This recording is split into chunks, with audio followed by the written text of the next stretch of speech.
All right. Hey YouTube. Doing the first of the EDC upgrades videos that I talked about in my Nehemiah Man concept video and in my EDC video on the same topic. So this is the first layer that I typically go up. I have my big fixed blade. This When I add this in, this is not really for any particular reason other than I really like it. I made this knife, and so it's kind of sentimental, and I like having it with me. It's also very handy. It does have that shoulder rig that I put together, but this is very handy. It's a 1/4 inch thick. Let's see if we can get a bit of 1/4 inch thick D2 tool steel. Rockwell around 60, 68, something like that. It's very, very hard, but splits wood really well. Pretty good at detailed work. When you get into the choil, you can do some decent carving. But this is really the the real upgrade that I'll add in. Usually, if I'm going more than hour and a half away from the house, and or going to church or big gatherings where I can. But this bag goes with me, and so we'll start on this top part, work the outside, and then all the way down into what's actually in the bag. So in this little compartment here, I just keep a spare light, just a cheap light I picked up and threw in here because lights are great. Extra 30 rounds, 5.56, and a Lancer. You'll notice as we go through my gear, pretty much every go-to gun has Lancers with it, as far as ARs are concerned. This should be 75 grain Hornady Frontier, if I remember correct. I tend to run the heavier grain weight stuff in most of my guns because it's very consistent as far as accuracy and terminal ballistics and all that good stuff. If you do any research into those tests, I do have empty. I'm going to double check if I move some stuff around. And if you ever done it, you know how dangerous it is. Paracord. And then this little guy doesn't actually live in this kit. I move it around wherever I need it because I only have one. And it doesn't come with this case, but it is a catapult from Through Night. Let's see if we can get a little bit better lighting. But this little thing, it is super bright. You see how tight that hotspot is. Very, very throwy. It's sold as a miniature searchlight, and it does that job super well. I really enjoy that light. It was only also like $60 when I bought it, so great little investment. Paracord, always got paracord. I've done a video on how to make these little donuts. This is my favorite way to store it. I think this is about 50 feet, if that, 25 to 50 feet, somewhere in there. And I think I got something hiding. And I do love these bags with more storage that's not as accessible. Yeah, I got some zip restraints. Make sure, yeah, that's everything that we got in there. I don't really keep the zip restraints, honestly, for restraining people, but they are super handy for keeping a door shut, anything like that that you got to do. Anything you can kind of use a zip tie for, you can use zip cuffs for. Got some carabiners on here, just I like having them around. Some of the stuff, as you'll notice, is just niceties because this bag, again, it goes with me. And so having some things just to make life better, super handy. Battery bank, probably needs a charge. I think I drained it down.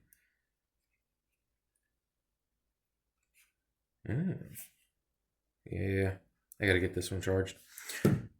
Spare sunglasses, earpiece for radios at the church. Mini deck of Uno cards, because why not? I gotta have something to do. Deck of playing cards, again, why not? A couple of band-aids. I have a knack for cutting up my hands. You can see some scars on this thumb and stuff from doing it. I honestly don't know how or what I'm cutting my hands on, but I am, so I keep a couple band-aids around. Or I try to anyways. It makes life a little bit easier. Yeah, but this all just lives up here. And again, just some basics, get through the day kind of stuff that you might need or want. This is a sling bag from LA Police Gear. I didn't mention that when I started looking at it. I didn't want the sling bag so that I could just do it on one side or the other. Didn't have two straps to worry with. And it does work well for that. Got some moist towelettes in there because sticky hands is annoying, as we all know. In this side compartment, or the back, I just throw, this is the random like catch-all. I usually keep a pair of gloves in there, but they got worn out and I haven't replaced them yet. So now we'll move on to the main compartment, which has the fun stuff in it, as it were. Unzip this, rip that open.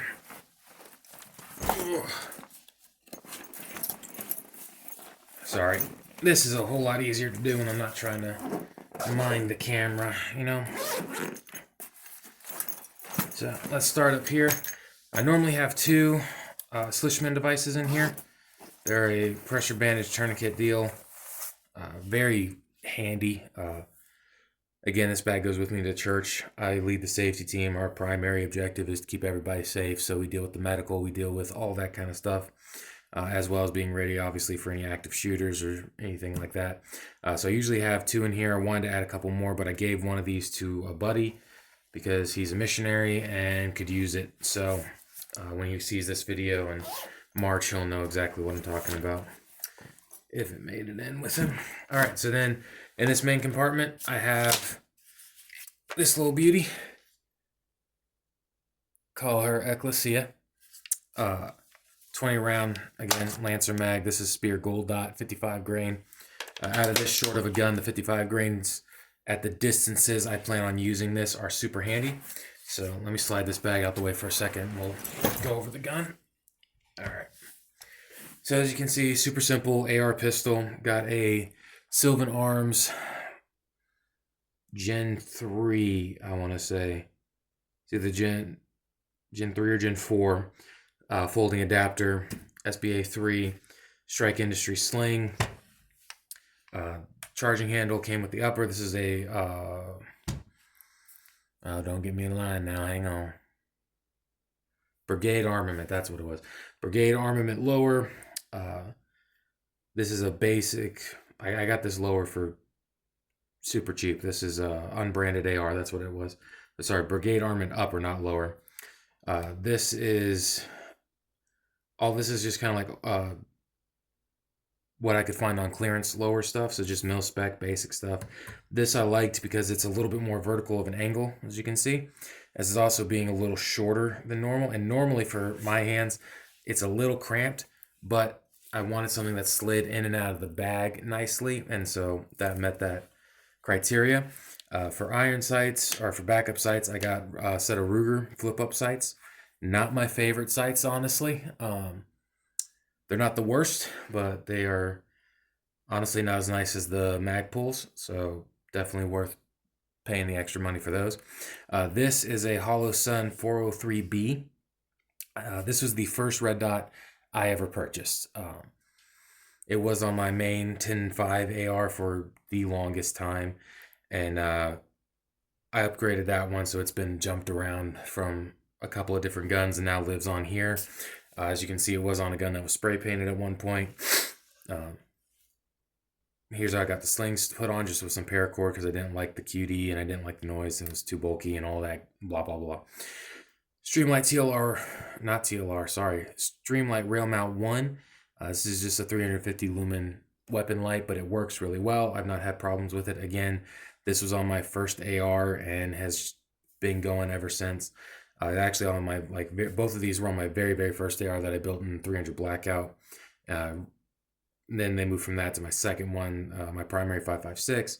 And as those got upgraded, they moved over here. The 300 Blackout's no longer with me, just because I don't stock that cartridge in this platform because of magazines and not wanting to have that confusion in the worst case scenario. Do have a hand stop. This is a Magpul hand stop. I actually got it's like a full flat piece it's like that long. But this I was able to take off and put on its own, and I love it because hand comes in here. See, you get a nice wrap around. Not gonna accidentally turn the light on, not gonna accidentally go in front of the muzzle.